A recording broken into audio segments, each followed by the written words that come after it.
अवजानन्ति मां मूढ़ा मानुषी तनुमाश्रितं परं भावजनानन्तो मम भूता महेश्वरम। भगवान क्या बोलते, जब मैं मनुष्य रूप में अवतरित होता हूँ तो मूर्ख मेरा उपहास करते हैं, ये मुझ परमेश्वर के दिव्य स्वभाव को नहीं जानते। क्या बोल रहे हैं भगवान कि जब वो मनुष्य के रूप में अवतार लेते हैं पृथ्वी पर तो मूर्ख लोग क्या करते हैं, उनका मजाक बनाते हैं, उनको भगवान स्वीकार नहीं करते हैं। हम लोग क्या सोचते हैं, हम लोग यार गलत इस समय में आ गए, हमें उसी समय जन्म लेना चाहिए, इस समय भगवान थे।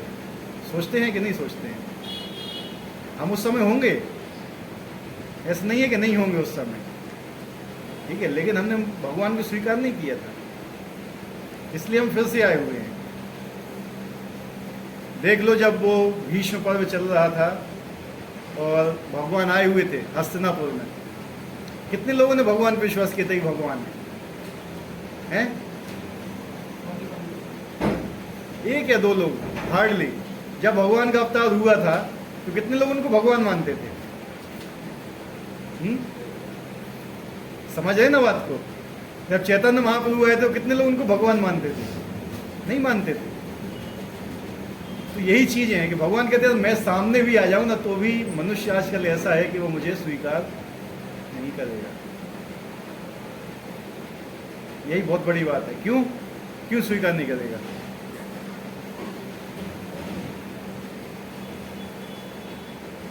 क्या है बात? किस लिए स्वीकार नहीं करता है मनुष्य भगवान को?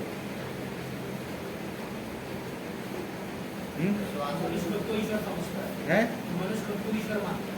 ये तो और आगे की बात है। दूसरा मतलब कि जब सामान्य मनुष्य के प्रति मतलब व्यवहार अगर शुद्ध ना हो तो ईश्वर के प्रति क्या ही उसका भी कोई यार सामान्य व्यक्ति नहीं करता, लेकिन अगर भगवान के सामने जाता है तो भी वो मानता है चले तो भगवान है।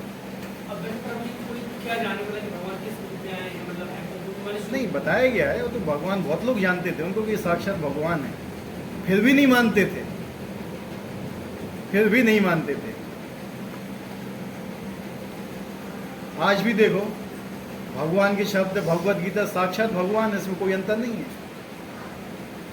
भगवान के नाम, भगवान के रूप में, भगवान के गुण, भगवान की लीलाएं जहाँ होती है ना, और भगवान में कोई अंतर नहीं है। भगवान तो कहते हैं मैंने सारा अपनी सारी शक्तियाँ अपने नाम में डाल दी, फिर भी नाम नहीं लेता है व्यक्ति,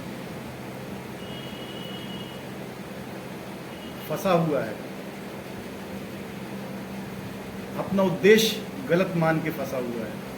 कैसे लगा हुआ है व्यक्ति? पैसा कमाने में लगा है ना, गधे से भी बदतर तरीके से लगा हुआ है। ये सिखाया जाता है गधे की तरह काम करो। भक्ति में ऐसा नहीं है कि गधे की तरह लगे रहो तुम। भक्ति होती है एक बैलेंस लाइफ। क्या होती है? बैलेंस। लाइफ को बैलेंस करके चलना होता है भक्ति। भगवान ने गीता में बोला है साक्षात, जो ज़्यादा सोता है या जो कम सोता है, जो ज़्यादा खाता है या कम खाता है, या जो ज़्यादा अमोद प्रमोद का कम करता है, वो भक्त बनने लायक नहीं है। किस चीज़ के बारे में बता रहे हैं? बैलेंसिंग। हमें अपनी लाइफ को बैलेंस करना है। हम ये नहीं कहते तुम 24 घंटे माला उठा के बैठे रहो, कभी बोला है किसी को? हम बोलेंगे तो भी नहीं करोगे। इसलिए लाइफ को बैलेंस करना चाहिए, बैलेंस।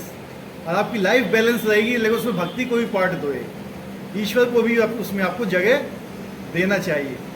ईश्वर को छोड़ के हम अपने जीवन में सब कुछ डाल देते हैं। देखिए 4 मेन चीजें हैं, हमने पहले ही बताई थी आपको। हमेशा वही 4 चीजें बताता हूं। कौन सी 4 चीजें हैं? आहार, निद्रा, भय और मैथुन। 4 चीजें। इन्हीं के पीछे ही हमने अपनी जिंदगी को सीमित करके रखा है। ये केवल 4 चीजें। और जो भी तुम काम कर रहे हो आज, उस काम का लक्ष्य यही 4 चीजें हैं तुम्हारे, है कि नहीं है?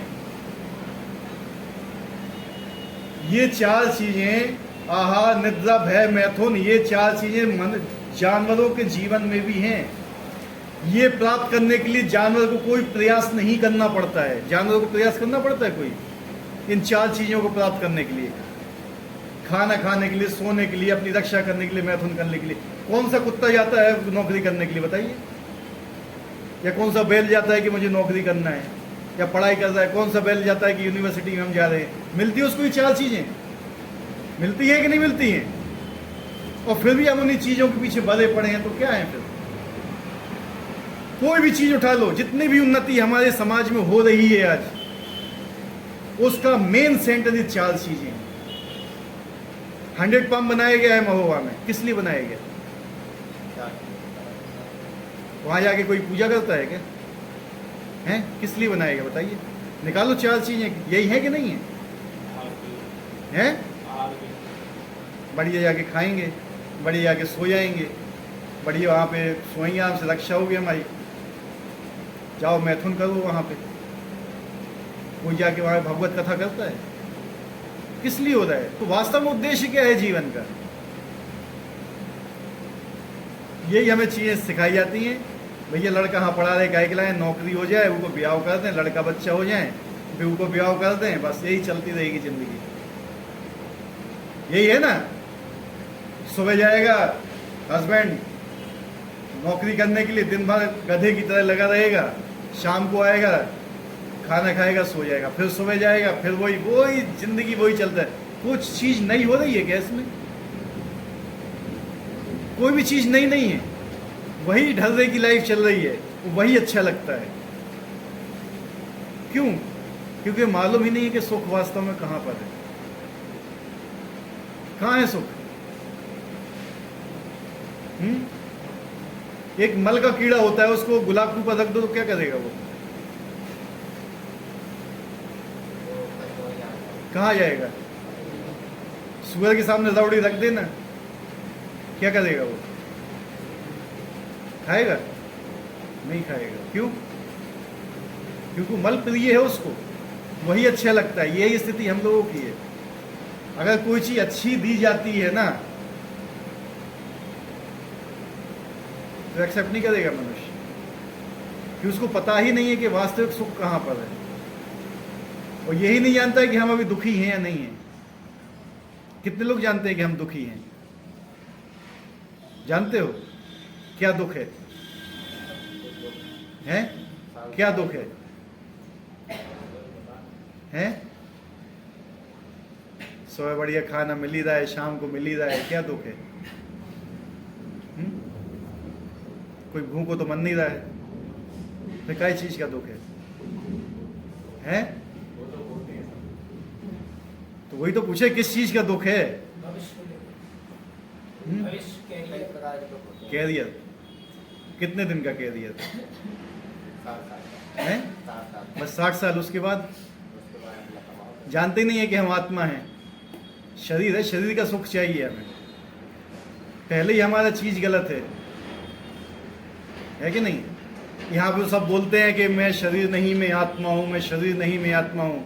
वो जब मिरर के सामने जाते हैं, कैसा लग रहा हूँ, यही होता है ना, ये क्रीम लग रही है, फलाना लग रहा है, ठिकाना लग रहा है। क्यों? आत्मा हो, शरीर को क्यों देख रहे हो फिर? हैं? आज मैं कैसा लग रहा हूँ, आज मैंने कैसी ड्रेस पहनी, आज मैंने कैसी साड़ी पहनी, आज मैंने कैसा किया पहना है, किसको देख रहे हो? जो है नहीं, दिमाग में वही घुसा रखा है, वो निकल नहीं रहा है। वो ये हर जगह, यहाँ तो आपको केवल 1 घंटे सत्संग मिलता है, बाकी घंटे जो असत्संग मिलता है वो देखो कितना भयानक है। तो यही मेन चीज है कि हम अपना लक्ष्य भूल चुके हैं कि हमारा लक्ष्य क्या है। क्या है लक्ष्य विशाल?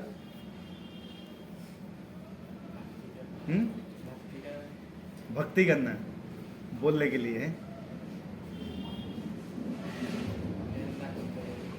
मेन लक्ष्य है, लेकिन करते नहीं है, जानबूझ के नहीं कर रहे हैं। देखो कुछ ना कुछ समय निकालना चाहिए भक्ति के लिए, कुछ समय निकालिए, पूरा नहीं तो है। रुकावट भी तो आती है। क्या हर चीज में रुकावट कहाँ नहीं आती है? कोई सी ऐसी चीज बता दीजिए जहाँ रुकावट नहीं आती हो। पढ़ाई करते हो क्या रुकावट नहीं आती है? हैं? बताइए, नौकरी करते तो वहाँ रुकावट नहीं आती है, काम करते तो वहाँ रुकावट नहीं आती है। कौन सा काम ऐसा है जहाँ रुकावट नहीं आती है? लेकिन हमें रुकावट दिखती वही है जहाँ भक्ति नाम आ जाती है कि नहीं? सबसे पहले परिवार वाले को परिवार वाले ही नहीं चाहते हैं, परिवार वाले ही नहीं चाहते हैं। सबसे बड़ी बात तो यही होती है, हमारे माता पिता ही नहीं चाहते कि हमारे बच्चे सही हों। अगर घर में लड़का गुटखा खाता है तो माता पिता ज़्यादा कुछ नहीं बोलेंगे, चलो ठीक है छोड़ देगा। दारू पीने लगेगा तो ठीक है छोड़ देगा, और उल्टा सीधा काम कर लेगा, ठीक है छोड़ दिया, चलो शादी कर देते हैं इसकी। लेकिन भगवत गीता हाथ में आ गई ना, तो घर वालों को पचती नहीं है वो बात। ये हकीकत बता रहा हूं मैं, पचेगी नहीं ये बात कि भगवत गीता कैसे उठा ली इसने। हर जगह की यही रीति है, क्योंकि वो खुद नहीं चाहते कि मेरा बच्चा सही रास्ते पे आए, नहीं चाहते आजकल के माता पिता। और केवल यही लगता है कि मेरा बच्चा एक अच्छी सरकारी नौकरी पकड़ जाए, ठीक है, अच्छी जगह शादी हो जाए, 5-10 लाख रुपए दहेज मिल जाए, बढ़िया फंक्शन हो जाए, 1-2 लड़के हो जाए, घर में गाड़ी हो जाए, बस उसके बाद कुछ नहीं चाहिए हमें, बस हो हमारा तो स्वर्ग ही है, अब कुछ नहीं। और फिर वो बाद में वो लड़का वो जूते भी मारेगा तो भी भैया हाँ ठीक है सही है, हमारा लड़का है, मार रहा है हमें, कोई बात नहीं। लेकिन अगर वो लड़का भक्त बन गया, वो बात नहीं पचती है। या दूसरे धर्म के लोगों को देखो, धर्म के पीछे अपने जान तक दे देते हैं। क्या दे देते हैं? जान दे देते हैं अपनी धर्म के पीछे। हम क्या दे सकते हैं? हैं? नहीं दे सकते। 1 घंटा समय तो निकलता नहीं है लोगों का, ठीक है, जान देने की बात तो बहुत आगे आ जाती है। तो यही भगवान बताते हैं, कम से कम मुझसे प्रेम करो आप। देखिए अभी क्या चल रहा है संसार की राजनीति, देख रहे हो ना। हमसे ज्यादा ईश्वर को मानते हैं, हमसे ज्यादा। कुछ नहीं मानते हो आप, कुछ भी नहीं, ठीक है। क्या कर सकते हो ईश्वर के लिए? नाम तक नहीं ले सकते हो, करने की तो बात बहुत दूर है। चिल्ला सकते हो बस, लेकिन जब सामने आता है ना कोई कुछ नहीं कर पाता है, न करेगा भी। इसलिए ये कंडीशन आज हो रही है। पाकिस्तान क्यों आगे है आज हमसे? हमें मिटाना चाहता हो, मिटा के रहेगा, वो देख लेना। अगर ये सब चीज़ें नहीं होंगी ना, ईश्वर को नहीं जानेंगे, सही रास्ते को नहीं जानेंगे, तो क्या वो मिटा देंगे। आजकल कॉलेजेस में क्या हो रहा है पता है? को एजुकेशन के नाम पे, मालूम है किसी को? कितनी संस्कृति आगे बढ़ गई है हमारी। कॉलेजेस में को एजुकेशन चालू हो गई है। दिल्ली IIT में लड़के लड़की एक कमरे में साथ में रह सकते हैं। किस चीज़ के लिए? एजुकेशन। हमें एजुकेशन करना है, यहाँ पे पढ़ाई कर रहे हैं, कोई मनाही नहीं है। सरकार ने भी नियम बना दिए हैं, कोई नहीं रोक सकता है। क्या है ये बताइए? भ्रष्टाचार, समाज को बर्बाद किया जा रहा है इसमें। और लोगों को चाहिए ये ड्रग्स। हमने अपने कानों से सुना हुआ है। एक यूनिवर्सिटी में हम गए थे, वहाँ एक लड़की कह रही थी कल मुझे नींद की गोली खा के सोना पड़ी क्योंकि मुझे ड्रग्स नहीं मिला था। दिल्ली के अंदर नॉर्थ कैंपस में, इतना भी बता दे रहा हूँ। आज से 1 साल पहले की बात बता रहा हूँ मैं। जब मैं गया था, शायद राजहंस कॉलेज था, कुछ था, नॉर्थ कैंपस में माना हुआ कॉलेज है। वहाँ पे लड़की बगल में खड़ी हुई अपने बॉयफ्रेंड से बोल रही थी रात को मैं ऐसी सो गई, नींद की गोली खाई क्योंकि मुझे ड्रग्स नहीं मिला है। ये हालत है बाहर की। भोपाल का क्या केस हुआ जानते हो? नहीं मालूम है ना किसी को? पता करना, कभी समझ में आएगा भी क्या क्या स्थिति है हम लोगों की और कहाँ पे हम गए बीते हैं। उसका कारण केवल एक ही है, मोबाइल। मोबाइल ने इतना दूषित किया है ना, उतना किसी ने दूषित नहीं किया अभी तक। जितना देर मोबाइल उठा दो उतना देर भगवत गीता उठा लो तो समझ जाएंगे। और यही चीज़ आगे के लोगों को बताओगे तो भी समझेंगे कोई, लेकिन हम ना तो सुनना चाहते हैं ना हम किसी को बताना चाहते हैं। माता पिता भी नहीं बताना चाहते हैं। आजकल ओल्ड एजेस की संख्या कितनी बढ़ी। ओल्ड एज जानते हो क्या होता है? क्या होता है मालूम है? ओल्ड एजेस क्या होते हैं? बूढ़े लोगों को वृद्धाश्रम। वृद्धाश्रम में वृद्धों की संख्या बढ़ती जा रही है। क्यों है? बच्चे घर में रखेंगे, क्यों नहीं रख रहे हैं? बाहर लगते हैं? बाहर लगते क्यों भाल लगते हैं माँ बाप? क्योंकि माँ बाप ने खुद उनको शिक्षा नहीं दी है। एक जानवर होता है, जानवर बच्चे पैदा करता है तो जानवर उसको छोड़ देता है, बच्चे भी उसको छोड़ देते हैं। यही आजकल के माँ बाप भी कर रहे हैं। बच्चों को कोई शिक्षा नहीं, कोई संस्कार नहीं, तो क्या करते हैं? बुढ़ापे में जाओ भैया तुम। यही हो रहा है ना, ये समाज की स्थिति।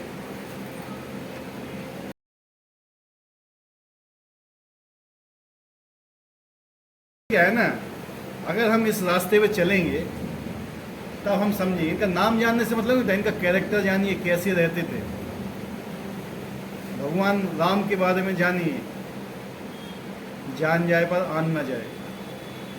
ठीक है, वचन नहीं जाना चाहिए। भगवान राम क्या सिखा के गए हैं? हमारे पूर्वज हैं, और हमें अंग्रेज आके क्या सिखा गए? तुम्हारे पूर्वज बंदर हैं। तो इन सब चीज़ों से ज़रा दूर रहिए, अपनी संस्कृति को जानिए, नहीं तो हमारा समाज क्या भ्रष्ट होता जा रहा है डे बाई डे। उसका कारण केवल एक ही है, मोबाइल। गाड़ी चलाता है जब कोई व्यक्ति, उसकी उम्र कितनी चाहिए? 18 साल। और लाइसेंस चाहिए ना? बिना लाइसेंस की गाड़ी चला सकता है? हैं? चलाते हैं तो फंस गए तो होती है ना। लेकिन मोबाइल चलाने के लिए कोई एज है? 6 महीने क्या? माता पिता ऐसे हैं कि माता पिता को खुद मोबाइल से नहीं है, बच्चा परेशान करता है, उसको ही मोबाइल थमा दो लो, ठंड। हमें परेशान नहीं करेगा ये। ठीक है, ये है आजकल की स्थिति। माता पिता को जिम्मेवारी नहीं है कि मेरी संतान है तो मुझे क्या करना चाहिए। हम अपनी जिम्मेदारी नहीं करना चाहते, लेकिन हमें क्या है, फैसिलिटी सब चाहिए, सुविधाएं चाहिए, लेकिन जिम्मेवारी कुछ नहीं है। शादी करना चाहते हैं लेकिन बच्चे कोई पैदा नहीं करना चाहते हैं। ये आजकल की स्थिति। क्यों? जिम्मेवारी उठाना पड़ेगी हमें। इसलिए सरकार से लड़ लड़ के क्या बोल दिया, हमें लिविंग में रहना है, लिविंग रिलेशनशिप चाहिए हमें। 6 महीने का हम कॉन्ट्रैक्ट करते हैं, 1 साल का हम कॉन्ट्रैक्ट करते हैं। क्या है ये बताइए? निर्लज्जता। ये हमारा समाज की स्थिति है। कैसे समाज में रहना चाहोगे? हैं? अच्छा है ऐसा समाज? ये हमारा वैदिक समाज अच्छा है, तो उसी रास्ते पे आना चाहिए। हम किसकी नकल करते हैं? अंग्रेजों की, और नकल भी पूरी नहीं कर पाते हैं। वो हमारी नकल कर रहे हैं, हम उनकी उल्टी नकल कर रहे हैं। ठीक है, वो हमसे सीख रहे हैं। यहाँ पे आके जाके देखो, जितना हमारे अंदर त्याग नहीं उतना वहां पे बैठे हुए हैं त्यागी, सब कुछ घर बार छोड़ के अपना। तो वही है कि अपना लक्ष्य जानो कि हमारे धर्म का लक्ष्य, हमारी जिंदगी 60 साल की नहीं है, 70 साल की नहीं है, 80 साल की नहीं है हमारी जिंदगी। इसके बाद भी हमारी जिंदगी है, जीवन के बाद भी जीवन है अनलिमिटेड है। तो इस 60-70 साल के पीछे क्यों अपना ज्यादा वो रखे हुए हो? कैरियर जरूरी है, कैरियर बिफोर डेथ और कैरियर आफ्टर डेथ, दोनों जरूरी है। लेकिन हम बिफोर डेथ के ऊपर ही क्यों कंसंट्रेट करते हैं? जाके मृत्यु के बाद के कैरियर के बारे में क्यों नहीं सोचते हैं कि मृत्यु के बाद भी कैरियर है? क्योंकि हम मानते ही नहीं है कि नहीं है? सही बताइए, क्या मृत्यु बाद कोई कैरियर नहीं होता है? हैं? कौन सा जन्म मिल जाता है? अच्छा है वो जन्म क्या? कि हमारा लक्ष्य ये है कि पशु पक्षी के जन्म में जाएं हम योनि में? सबको तकलीफ है, क्या सबको तकलीफ है, चाहे जो सा मतलब नहीं, हमारा उद्देश्य क्या है? इससे हम पशु पक्षी के जीवन में जाएं, ऊपर की लाइफ में जाएं? हैं? उद्देश्य जानिए ना। मेन उद्देश्य तो यही है हमारा कि हम ऊपर की ओर उठें, ना कि नीचे की तरफ जाएं। तो यही चीज कहीं पे भी नहीं बताई जाती, किसी भी यूनिवर्सिटी में नहीं बताई जाती है। यूनिवर्सिटी में ही बताया था पढ़ो लिखो नौकरी करो भोग करो खत्म। इतना ही है ना, इससे ज्यादा कुछ है ही नहीं। और जितनी भी संस्कृति है, जितनी भी आजकल की सभ्यता है, सब केवल भोग के पीछे पड़ी हुई है। जितनी भी हमारी टेक्नोलॉजी बढ़ रही है, सबका एक ही आधार है, भोग करना। हाँ या नहीं? कहीं पे भी देखो, हमें कैसे सुख सुविधा मिले, हमें कैसे भोग मिले, यही एक मेन है हमारी उन्नति के कारण। उसके अलावा भक्ति में उन्नति की बात हो जाती है तो भैया फिर गड़बड़ हो जाता है केस। इसलिए मुसलमान हमें काफिर बोलते हैं। काफिर का मतलब क्या होता है? जो भगवान को ना माने, ईश्वर को ना माने। उनके यहाँ क्या बोला जाता है? जो अल्लाह को ना माने वो काफिर है। अल्लाह क्या? ईश्वर है, भगवान है। जो भगवान को नहीं मानता वो काफिर है। सही बोलते हैं वो लोग।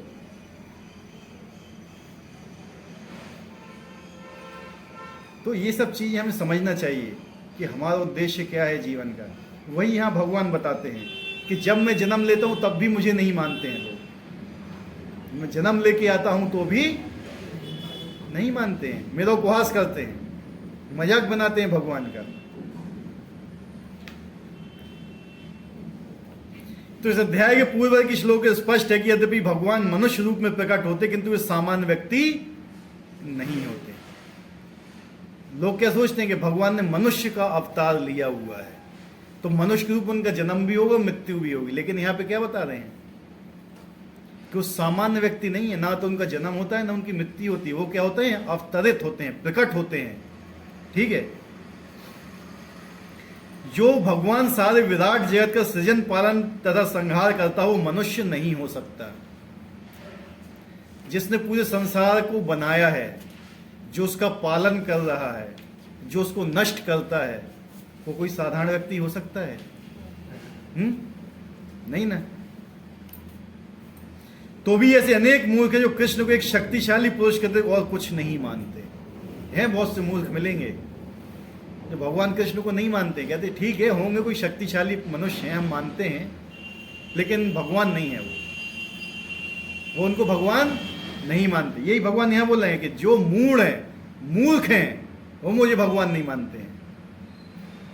वस्तुतः वे आदि परम पुरुष हैं। जैसा ही ब्रह्म संहिता में प्रमाण स्वरूप कहा गया, ईश्वर परमः कृष्णा, वे परम ईश्वर हैं। उनसे बड़ा कोई नहीं है, कृष्ण से बड़ा कोई नहीं है। ईश्वर परमः कृष्ण सच्चिदानंद विग्रह सर्व कारण कारण, हर कारणों के कारण वही हैं। ईश्वर नियंता अनेक हैं और वे एक दूसरे से बढ़कर प्रतीत होते हैं। भौतिक जगत में सामान्य प्रबंधक कार्यों का कोई ना कोई निर्देशक होता है, जिसके ऊपर एक सचिव होता है और उसके ऊपर मंत्री तथा उससे भी ऊपर राष्ट्रपति होता है। उनमें से हर एक नियंत्रक होता है किंतु एक दूसरे के द्वारा नियंत्रित होता है। ब्रह्म संहिता में कहा है कृष्ण परम नियंता है। निसंदेह भौतिक जगत तथा वैकुंठ लोक दोनों में ही कई कई निर्देशक होते हैं, किंतु कृष्ण परम नियंता है तथा उनका शरीर सच्चिदानंद विग्रह अतः अभौतिक होता है। इसमें क्या होता है कि ऐसे नियंत्रक बहुत होते हैं, लेकिन एक होता है टॉप मोस्ट होता है, सर्वोच्च होता है, नियंत्रण करने वाला, कंट्रोलर। नियंत्रण कौन करता है? कंट्रोलर।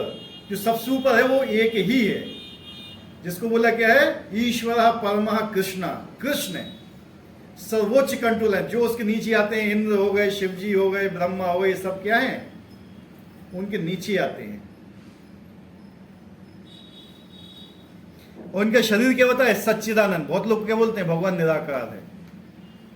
क्या बोलते हैं? निराकार का मतलब क्या समझ में आया आपको? जिनका कोई आकार नहीं, जिनका कोई आकार वो किस रूप से देखते हैं? किस जैसे? हवा का आकार है कोई तो वही निराकार है, लेकिन हवा का भी आकार होता है। पानी पानी का भी आकार होता है, ठीक है। प्रकाश का भी आकार होता है, हर चीज का होता है आकार। कोई भी चीज ऐसी नहीं जो निराकार होती हो। जब साइंस आगे पढ़ी सब समझ में आ जाएगा, ठीक है। हर चीज का आकार होता है, लेकिन अगर हमें नहीं दिखता है तो हम क्या मान लेते हैं? और लोमड़ी को अंकुर नहीं मिलते हैं तो क्या होता है? खट्टे होते हैं ना। अगर हमें भगवान दिख नहीं रहे हैं तो है ही नहीं, निराकार है। समझिए बात को। अगर हमारे अंदर इतनी शक्ति नहीं है देखने लायक भगवान को, भगवान कहते हैं मुझे देखने के लिए शक्ति चाहिए, वैसी शक्ति तो करो आप, मैं सामने प्रकट हो जाऊंगा आपके। हमारे अंदर शक्ति नहीं है, दिखते नहीं है। अब लोमड़ी अपने ऊपर का खा ही नहीं सकती है तो क्या बोलेगी? मन को, अपने मन को समझाना है ना उसको, खट्टे हैं, है कि नहीं है? ईश्वर या नियंता अनेक हैं और एक दूसरे के बढ़कर प्रतीत होती है, तो हो गया ना। पिछले श्लोकों में जिन अद्भुत कार्यकलापों का वर्णन हुए वो भौतिक शरीर द्वारा संपन्न नहीं हो सकते। कृष्ण का शरीर सच्चिदानंद रूप है, यद्यपि वे सामान्य व्यक्ति नहीं है, किंतु मूर्ख लोग उनका उपहास करते हैं। क्या करते हैं? उपहास मतलब क्या होता है? मजाक उड़ाते हैं। भगवान का क्या होते हैं? मजाक उड़ाते हैं और उन्हें मनुष्य मानते हैं। सबसे बड़ा मजाक क्या है? भगवान को मनुष्य मानना। ये बहुत बड़ा अपराध है कि भगवान को एक साधारण व्यक्ति मान रहे हो तुम। उनका शरीर यहां मानुषिम कहा गया क्योंकि कुरुक्षेत्र युद्ध में एक राजनीतिज्ञ और अर्जुन के मित्र की भांति सामान्य व्यक्ति बनकर कर्म करते हैं। वे अनेक प्रकार से सामान्य पुरुष की भांति कर्म करते हैं, किंतु उनका शरीर सच्चिदानंद विग्रह रूप है। इसकी पुष्टि वैदिक साहित्य में हुई। सच्चिदानंद रूपाय कृष्णाय, मैं भगवान कृष्ण को नमस्कार करता हूँ, सच्चिदानंद विग्रह रूप हैं। वेदों में ऐसे अन्य वर्णन भी हैं। तमेकम गोविंदम, आप इंद्रियों तथा गायों के आनंद स्वरूप गोविंद हैं। सच्चिदानंद विग्रह तथा आपका रूप सच्चिदानंद स्वरूप है। सच्चिदानंद मतलब क्या होता है? भगवान का रूप निराकार नहीं है। भगवान क्या है? सत है। सत, चित और आनंद, तीन चीजों से भगवान का शरीर बना हुआ है। सत्य है भगवान के शरीर में, चित चेतन है वो आनंद से भरपूर है। किस चीज से भरपूर है? आनंद से। तो उनको क्या बोला गया है? सच्चिद आनंद। भगवान के शरीर कैसा बना है? सच्चिद आनंद, निराकार नहीं है वो।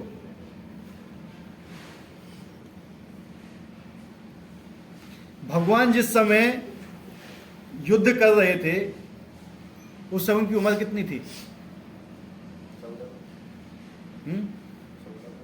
युद्ध कर रहे थे जिस समय, महाभारत का। 22-25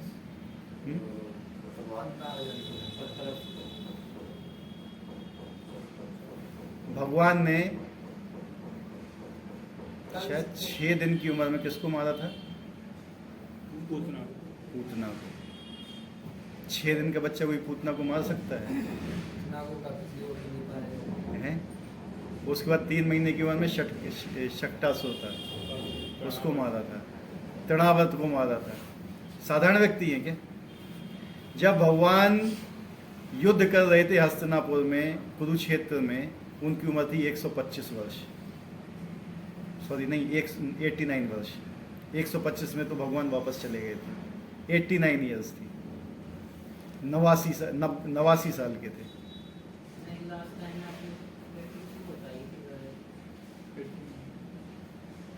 89 थे। हाँ ठीक है, 80 के पीछे लगते थे क्या वो इतने साल के?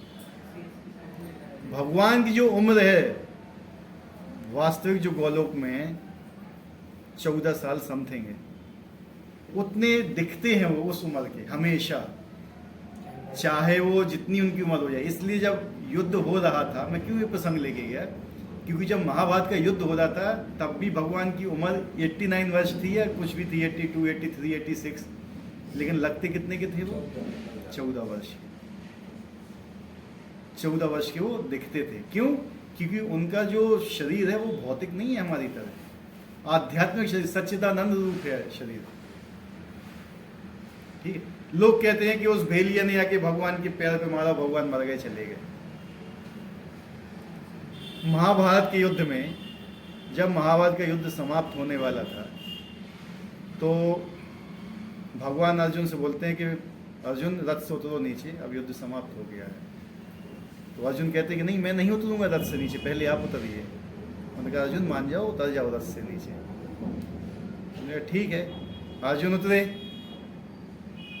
भगवान उतरे, ऊपर से हनुमान जी ने मारी जंप, और रथ क्या हो गया? टूट गया पूरा। जल गया, जल के भस्म हो गया रथ। क्यों? कर्ण के बहुत सारे प्रहार सहे। कर्ण अकेले के नहीं, बहुत से मतलब प्रहार सहे। बहुत प्रहार थे जिनको होल्ड करके रखा था। हनुमान। हनुमान जी, भगवान जी ने रोक के रखा था। ये भगवान इतनी चीजें रोक सकते हैं तो क्या एक छोटे तीर से वो मर जाएंगे? हैं? मतलब लोगों की इतनी बुद्धि काम नहीं करती है। समझे बात को? हैं? पैर में लगा तो मतलब ये बताया कि गांधारी जी का ये श्राप था कि आपकी मृत्यु कुछ मतलब ऐसे होगी, आपने मेरे पुत्रों को मरवा दिया। ये बाली नाम। फल- क्या क्या बोला था जब गांधारी ने शाप दिया था? तो क्या बोला था गांधारी ने, पता है? राजपूत कुल का मतलब विनाश हुआ है। तो भगवान ने क्या बोला कि क्यों अपनी तपस्या नष्ट कर रही हो? वो तो मेरी इच्छा से होना ही है, तुम अपनी तपस्या क्यों नष्ट करती हो? तो उसने भगवान से क्षमा मांगी थी।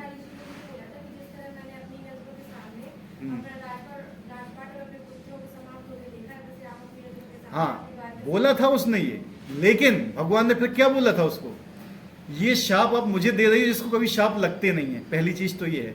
लेकिन हाँ, मैं ग्रहण कर रहा हूं, ग्रहण में कर रहा हूं क्योंकि ये मेरी ही इच्छा से होने वाला है। भगवान क्या कहते हैं कि मैं ही करूंगा इसको। क्या भगवान के बच्चे को कोई मार सकता है? किसी की इतनी हिम्मत है मार सकता है? नहीं ना। कौन मारेगा उसको? बताइए। जो वहां पे सैनिक थे, कौन सी सेना बोली जाती थी? नारायणी सेना। इतनी पावरफुल थी कि उसका एक एक व्यक्ति इतना पावरफुल था कि साक्षात भगवान के बराबर उसमें शक्ति थी। उसको कोई हरा सकता था? हैं? कि गांधारी शाप से मर जाएंगे वो? भगवान ने कहा अपनी तपस्या नष्ट मत करो। ये शाप दो, जब शाप देते हैं ना, हम किसी का अहित सोचते हैं या किसी को अहित बोलते हैं, हमारी तपस्या नष्ट होती है उसमें। हम अगर आपकी बुराई करते हैं, किसी चीज़ की किसी की बुराई करते हैं, किसी को हम शाप देते, तेरा ऐसा हो जाए, तेरा वैसा हो जाए, हमारी शक्ति चाहती है उससे। जो हम माला जाप करते हैं वो नष्ट होता है। इसलिए कहते हैं कि इन सब चीज़ों से बचना चाहिए। तो भगवान ने ही बोला क्यों अपनी तुम तपस्या नष्ट कर रही हो? ये तो मेरी इच्छा से होने ही वाला है और इसको मैं ही करूंगा। और भगवान ने क्यों किया पता है? इसको लोग भौतिक दृष्टि से देखते। गांधारी ने बोला तो भगवान का साम्राज्य ही नष्ट हो गया, ऐसा नहीं था। इसलिए कहते हैं कि जो ये शिक्षा होती है ना, किसी एक विशेष संप्रदाय में लेना चाहिए। हम टीवी व्हाट्सएप को अपना गुरु मान लेते हैं, वो गलत होता है। जब सब कुछ यहां समाप्त हो गया, कुरुक्षेत्र का युद्ध भी समाप्त हो गया, भगवान के आने का सारा प्रयोजन समाप्त हो गया, तो भगवान यहां क्यों रुकेंगे? और उनको दूसरे ब्रह्मांड में जाना है, अकेले जाएंगे हैं? जितने लोगों को लेके आएंगे उनको भी साथ लेके जाएंगे हैं? जाएंगे ना या नहीं जाएंगे? और राष्ट्रपति यहाँ आता है कभी महोबा में, तो अपने साथ कितने लोगों को लेके आता है? वो जाता अकेले है हैं? सबको जाता है ना लेके। इसी प्रकार से भगवान भी सबको लेके गए कि अब हमारी इस ब्रह्मांड की लीलाएं समाप्त हो चुकी हैं, अब हमें अगले ब्रह्मांड में जाके वहां पे भी ये सब करना है, तो चलो। तो पहले तो भगवान सब लोग को लेके गए, किसमें बैठा के हैं? उनका खुद का विमान आया था गोलोक से, लेके गए पहले तो वो। उसके बाद भगवान की लीला में सारे लोग गोलोक से नहीं आए थे, क्योंकि जिस समय ब्रह्मा जी गए हुए थे भगवान को बुलाने के लिए, तो भगवान ने कहा था कि सारे देवी देवताओं को बोल दो कि मेरी लीला में पार्ट लेने के लिए वो भी आए। क्या है? भाग लेने के लिए वो भी आए, क्योंकि वो शुद्ध नहीं थे पूरे, तो उनको गोलोक तो जाना ही नहीं था, तो कहीं ना कहीं तो जाएंगे। तो इसलिए उनके अंदर जो इच्छाएं थी उन्होंने इच्छाएं पूरी की और आपस में लड़े और चले गए। तो भगवान के वो नहीं थे, वो देवी देवता लोग थे। तो यही है कि ये चीजें समझ में आना चाहिए। उसमें गांधारी का शब्द तो एक का कुछ नहीं बिगाड़ सकता था, ठीक है। तो बहुत सी लोग तो उल्टा सीधा बहुत बोलेंगे और टीवी में भी उल्टा सीधा बहुत, लेकिन वास्तविकता क्या है ये नहीं समझ में आए। इसलिए भागवत पढ़ना चाहिए, श्रीमद् भागवत का अध्ययन कीजिए, वहां पे आपको सही चीज मिलेगी कि भगवान कैसे हैं, भगवान कैसे आते हैं, कैसे जाते हैं। ये चीज सब श्रीमद् भागवतम में दिया गया है। तो भगवान का शरीर कैसा है? सच्चिदानंद विग्रह। एक बार रावण था ना, नारद जी के पास गया लड़ने के लिए। किसके पास? नारद जी के पास। रावण ने निकाली अपनी तलवार जो शिव जी ने दी हुई थी। रावण ने उसके ऊपर 3-4 तलवार के वार किए, कुछ नहीं हुआ। नारद जी को क्यों कुछ नहीं हुआ? क्योंकि उनका शरीर भी सच्चिदानंद विग्रह था। हमारा भी शरीर सच्चिदानंद विग्रह है, आत्मा भी सच्चिद आनंद से पूर्ण है, लेकिन आप भूल गए हो, आप समझ ही नहीं रहे हो अपना स्वरूप क्या है। शरीर मान के बैठे हो ना, हम ये है ही नहीं। जब रावण ने तलवार चलाई नारद जी के ऊपर, तो नारद जी तो हंस रहे थे कि क्या हुआ तुम्हारी तलवार का। रावण तो डर गया, यार क्या ऐसा शरीर कैसे मिलता है। उन्होंने कहा राम का नाम भजन करो तो मिलेगा, ठीक है। अब रावण कहाँ करने वाले हैं राम का भजन, ठीक है। फिर उसने कहा कि ऐसा शरीर मुझे भी चाहिए कि मैं भी ना मरूं, ठीक है। तो जब नारद जी का ही शरीर नहीं कर सकता है शिव जी के द्वारा दी हुई तलवार से, देखिए भगवान की कैसे मृत्यु हो जाएगी एक छोटे से तीर लगने से, है? सिंपल सी बात है। लेकिन हम क्या मानते हैं कि उसने भगवान को मार दिया। भगवान स्वयं यहां से गए थे और जब वो यहां से जा रहे थे उस समय सारे देवी देवता आकाश में उपस्थित थे, देख रहे थे कि भगवान कैसे जाते हैं। भगवान ने अपना बुलाया वहां से विमान, तो उसमें बैठे हो गए। और जो बहेलिया वहां आया था ना, भगवान ने उसको भी दिखाया, उसको भी अपने साथ लेके गए थे, ठीक है। तो ये चीजें समझना चाहिए, भगवान कोई साधारण पुरुष नहीं है। भगवान कृष्ण के सच्चिदानंद होने पर भी ऐसे अनेक तथागत विज्ञान तथा भगवद गीता टीकाकार हैं जो कृष्ण को सामान्य पुरुष कहकर उनका उपहास करते हैं।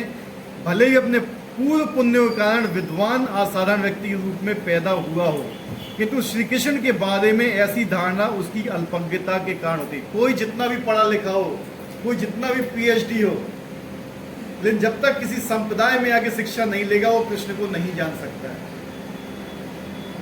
कोई कह दे मैंने संस्कृत में PhD कर लिया, मैं एक डॉक्टर बन गया, जो मैं बोलूंगा वही सही है, नहीं। जब तक किसी स्पेशल संप्रदाय में आके गुरु परंपरा में रह के कोई इस चीज का अध्ययन नहीं करेगा, वो नहीं समझ पाएगा कि कृष्ण कौन है। ऐसे मूर्ख कृष्ण सामान्य व्यक्ति इसलिए मानते क्योंकि वे कृष्ण के गुहे कर्मों तथा उनकी विभिन्न शक्तियों से अपरिचित होते हैं। वे ये नहीं जानते कृष्ण का शरीर पूर्ण ज्ञान तथा आनंद का प्रतीक है। वे प्रत्येक वस्तु के स्वामियों किसी को भी मुक्ति प्रदान करने वाले हैं। चूंकि वे कृष्ण के इतने सारे दिव्य गुणों को नहीं जानते, इसलिए उनका उपहास करते हैं। क्या गुण है कृष्ण के, भगवान के? लोग अपने आप को भगवान मानते हैं। भगवान जब 7 वर्ष की आयु के थे, उनने अपनी छिंगली पे 7 दिन तक गोवर्धन पर्वत उठाया था। कितने दिन तक? वो कहां पर? छिंगली पे रख के केवल 7 मिनट ऐसे करके कोई पत्थर उठा सकते हो 1 किलो का 7 मिनट के लिए, हैं? नहीं उठा पाओगे। और फिर भी अपने आप को भगवान से कम नहीं समझते हैं। भगवान की लीलाएं अभी बताया कि 6 दिन की उम्र में पूतना का वध किया था। बच्चा ऐसा करवट नहीं ले सकता है 6 दिन में, उन्होंने वध करके दिखाया, ठीक है। तो बहुत सी उनकी, जब तक उनके बारे में जानोगे नहीं, कौन कौन से राक्षस का वध किया था भगवान ने?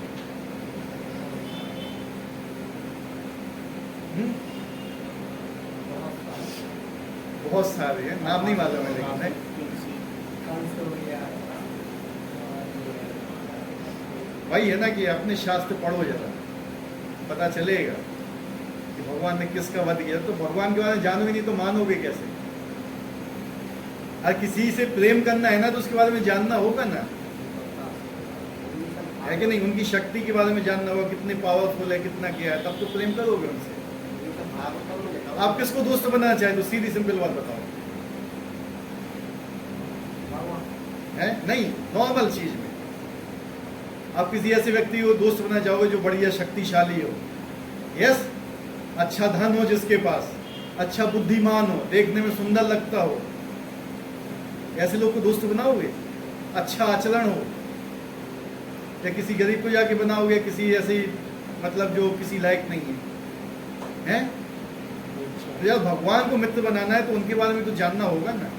जानते नहीं कि कितने पावरफुल है, कितना क्या है, तो फिर मित्र बनाने की तो बात ही दूर है। तो पहले जानना हो, जानने के लिए क्या करना होगा? शास्त्र का अध्ययन, वो हमें करना नहीं है। यही होता है ना, सही है कि नहीं है? कहते हैं हम भगवान से प्रेम करते हैं लेकिन हम नाम नहीं लेंगे, उनकी किताब नहीं पढ़ेंगे, उनकी लीलाएं नहीं पढ़ेंगे, कुछ नहीं करेंगे, लेकिन हम प्रेम करते हैं। मैं अपने हस्बैंड से प्रेम करती हूँ लेकिन रोटी नहीं बनाऊंगी उसके लिए, होता है कभी? मैं अपनी पत्नी से प्रेम करता हूं, मैं उसके लिए कभी नौकरी करने नहीं जाऊंगा। प्रेम में समर्पण होता है, त्याग होता है, निष्काम भाव होता है, स्वार्थ नहीं होता है। तो हमारा जीवन स्वार्थ से चलता है, हम भगवान को अपने लिए यूज करते हैं। ये मूड ये भी नहीं जानते कि जगत में भगवान का अवतरण उनकी अंतरंगा शक्ति का प्राकट्य है। वे भौतिक शक्ति माया के स्वामी हैं, जैसा कि अनेक स्थलों पे कहा चुका है, मम माया दुरत्या। भगवान का दावा है कि यद्यपि भौतिक शक्ति अत्यंत प्रबल है किंतु यह उनके वश में रहती है, और जो भी उनकी शरण ग्रहण करता है वे इस माया के वश से बाहर निकल जाता है। तो माया से बचने का एक ही उपाय है, क्या है? क्या बोला गया इसमें? आप भगवान की शरण नहीं लोगे तो माया से नहीं निपट पाओगे। भगवान बोलेंगे मेरी माया बहुत पावरफुल है, बहुत ज्यादा। आज भगवत गीता में कुछ पढ़ रहे हो और मोबाइल में एक मैसेज आ गया, आवाज सुनाई दी, ध्यान कहाँ जाएगा? हट जाएगा, इससे हट जाएगा कि नहीं?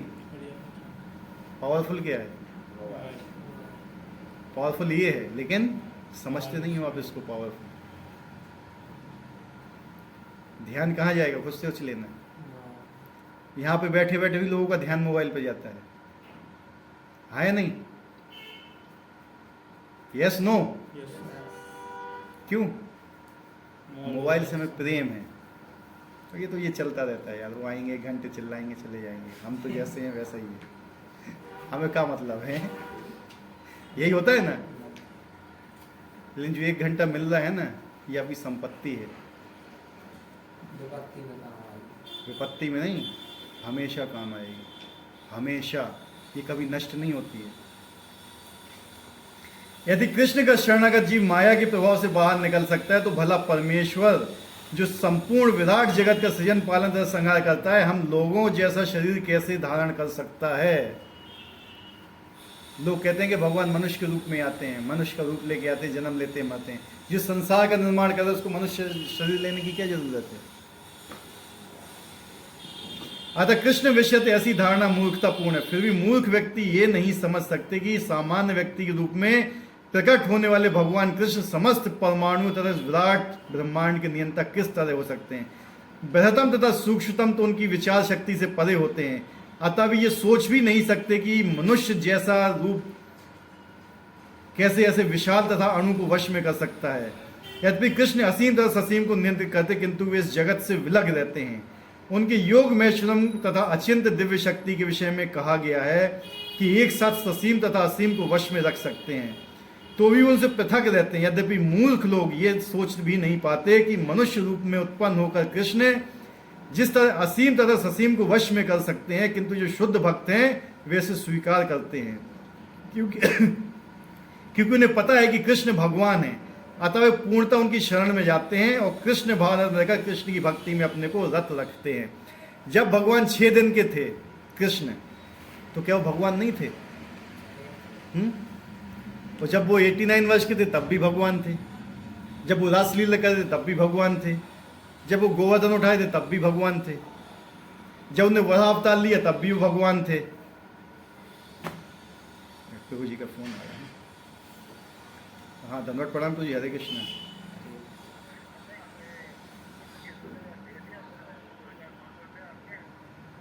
तो ये भी मैं कथा कर रहा था, मैंने देखा नहीं है। नहीं नहीं, आप बात करिए प्रभु जी, आप प्लीज थोड़ी। जी जी जी जी जी जी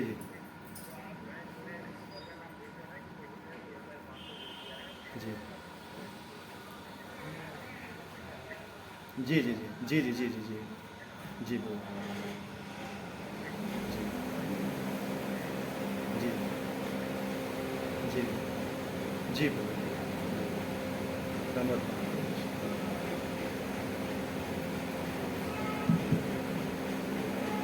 प्रभु जी का फोन आया था, जल्दी फोन करना है, चलो ठीक है।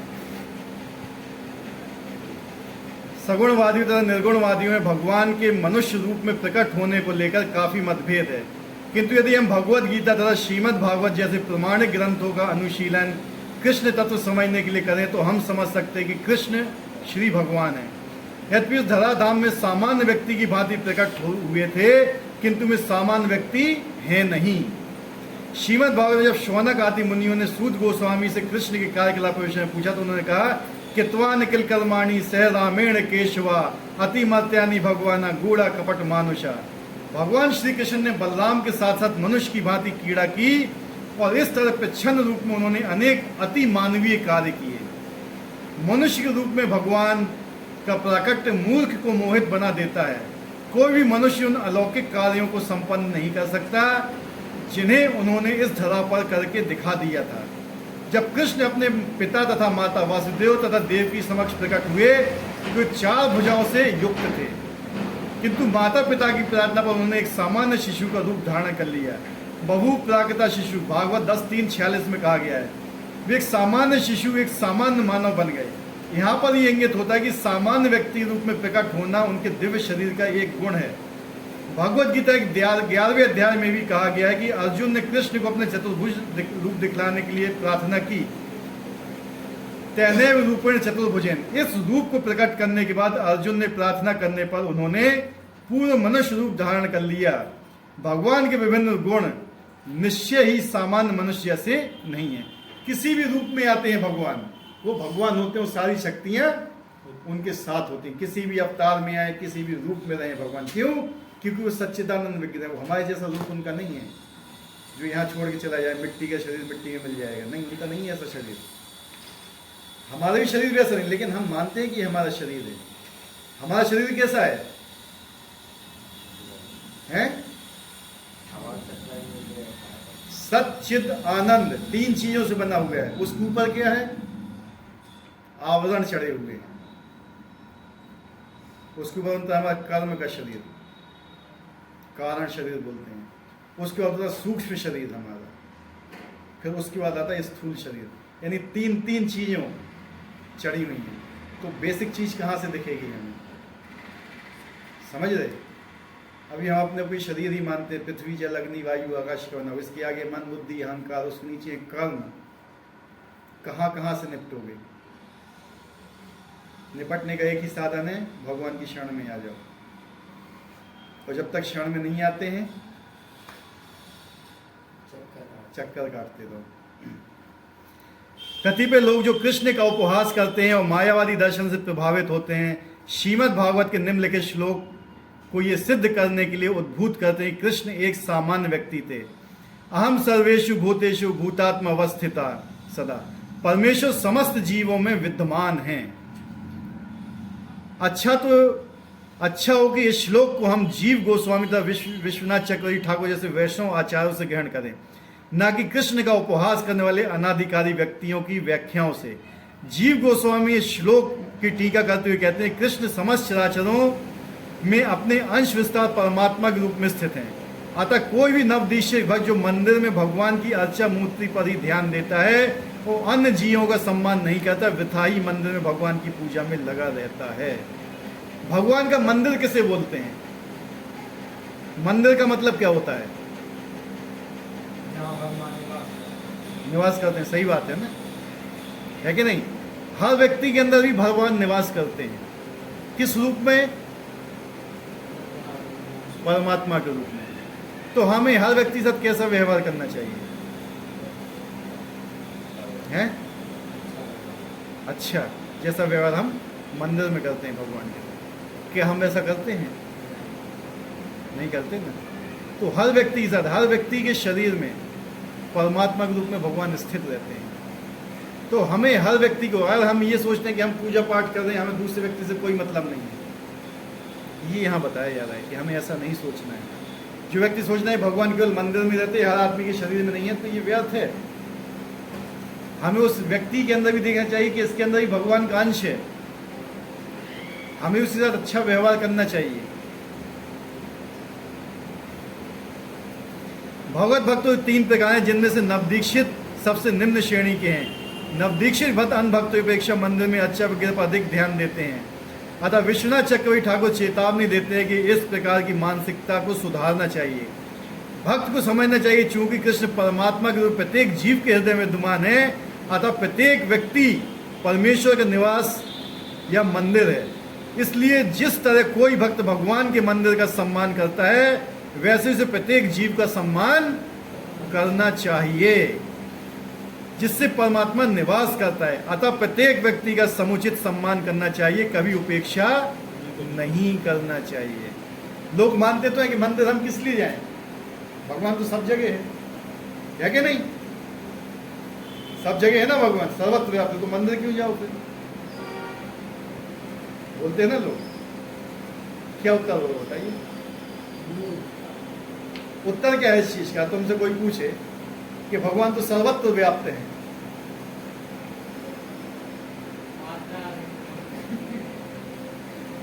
भगवान हर जगह व्याप्त हैं, तो मंदिर जाने की क्या आवश्यकता है? हैं? क्या आवश्यकता है मंदिर जाने की जब भगवान तो हर जगह हैं?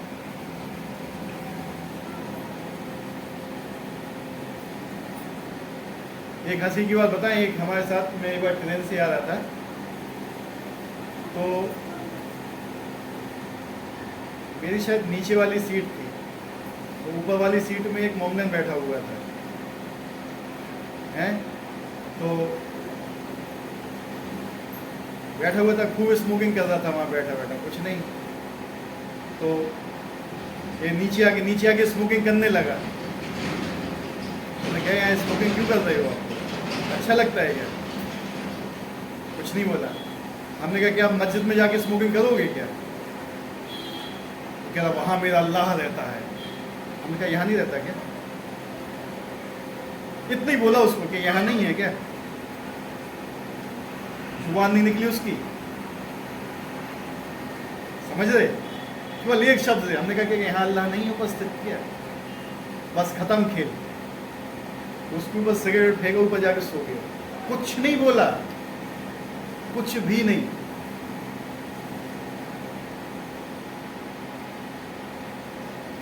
कि भगवान यहाँ उपस्थित हैं, मंदिर में हैं, हर जगह हैं, तो फिर मंदिर क्यों जाते हो?